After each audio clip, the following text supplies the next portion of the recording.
All right, in our last demo, we were ending with taking our cleaned up PNG into Vector Magic and letting it output a vector for us.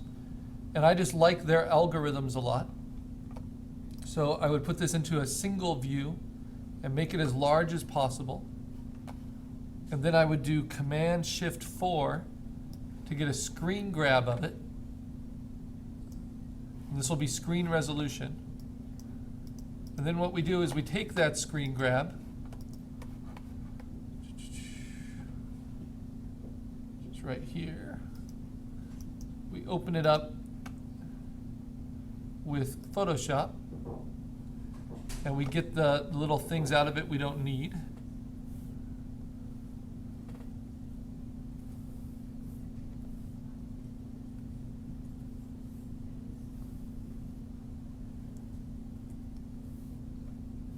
And now, of course, this is simplified down to screen resolution. But there's an advantage to this, to always simplifying. So now to bring this into Illustrator, to have Illustrator trace it as an actual vector instead of just a preview of a vector, I'm going to make a duplicate. Well, first I'll select all the whites out. And then I'll select the inverse, so it's all the blacks. And now there's no problem with any grays or anything else. It's all there. And then I just duplicate that onto its own layer with Command-J. Now I have this image. Then I'm going to save that. Like I said, I always call these tests to take into Photoshop or to take into Illustrator. So I'm going to save it as a PNG to support the empty space. Then I can close Photoshop for the time being. I take that test, and I'm going to open it up with Illustrator, and then I'm going to trace it with silhouettes. Okay. And I can try different defaults, different thresholds, get it to where I really like it.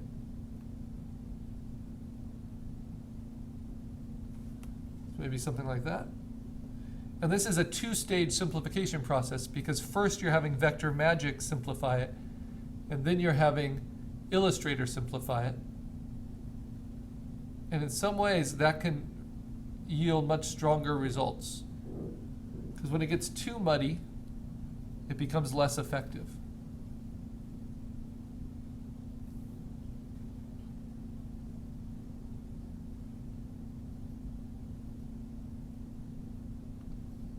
About there, I'm liking that.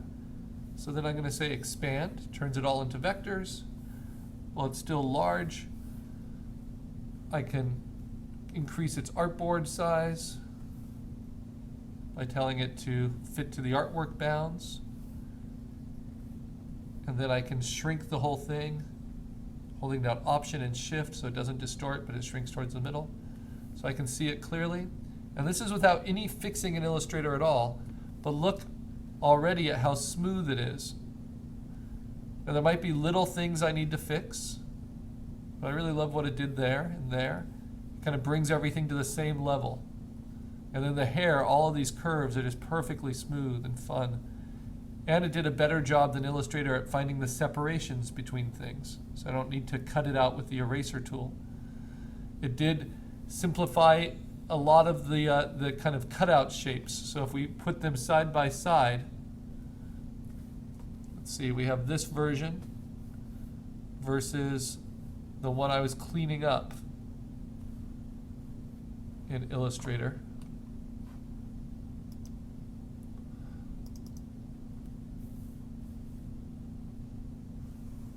So this is the one I was smoothing. Try to put these side by side, arrange it with this new architecture.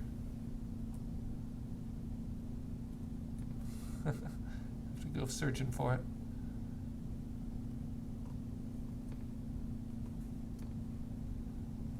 So that versus this.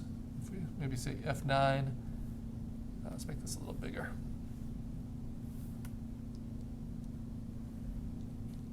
Two artboards here.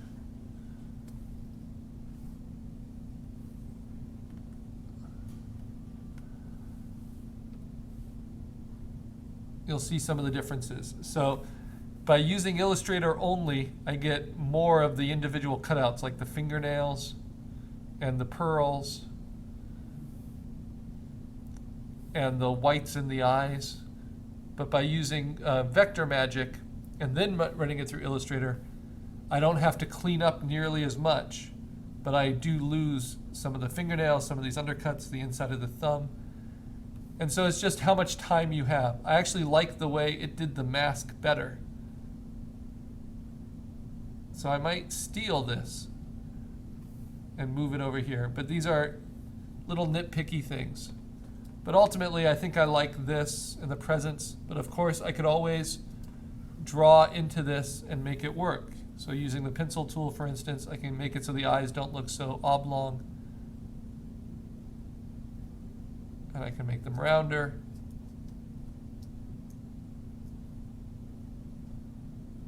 I can cut out highlights if I wanted to.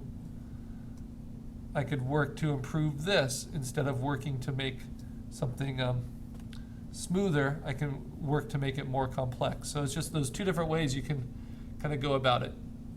Now, because she's my central figure and I'm going to have an explosion around her, maybe I will keep it a little bit more complicated. But when you think of logos and you think of kind of the simpler the better, sometimes the vector magic trick does everything you need it to. It can also show you things that you like. So I might want to simplify this a little bit more because I liked how it was done there, even though they're very similar.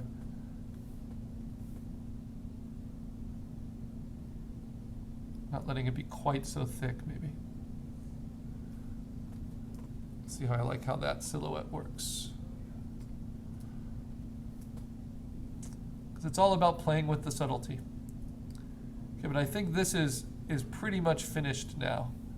So I'm going to leave the vector magic test, but I'll show you that whole process when I do the explosion.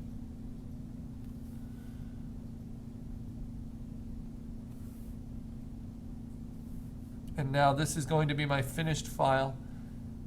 And I'm going to save it in two ways, as an AI file and as a vector file. And then we're going to have a lot of fun with it as we mash it up with my next element. Right? But already this is a mashup of a Liechtenstein painting with those kind of flight safety cards and this kind of mask. But to take the lesson from vector magic, I might just pick this part of the path and try simplifying it a little bit.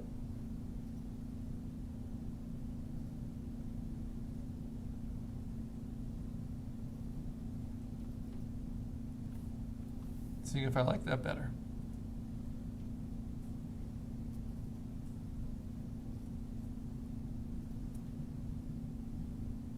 Sure, why not? It's just a little simpler there.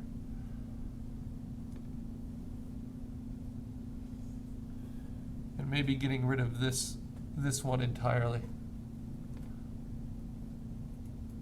Remember, you can always just delete anchors using the small selection tool and the delete button. Okay, so let's save it.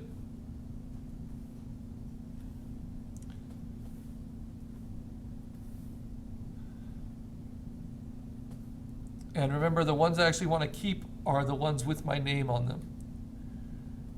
And that is handy because of all these different options we outputted today. It's only the ones with my name that I want to keep. So I can find those, and those are the ones that matter. I don't need any of the screen grabs or any of the tests. I just need that finished EPS and AI file. So we're going to organize here before we move on to the next demo. Now, it all started with a pencil sketch. Right? And we have, well, it all started with thumbnails and then a pencil sketch. So I want to keep those pencils.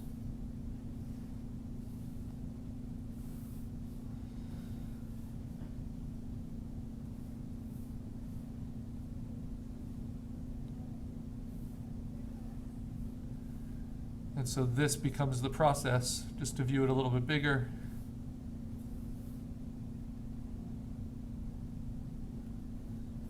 Kind of see how any kind of vector image emerges. So I figure out some ideas, I identify an approach I like. I made a rough sketch in pencil, but it can be from composites.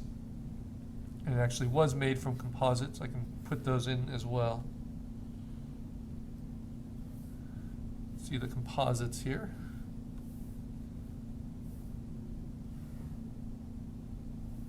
Keep the whole process clear.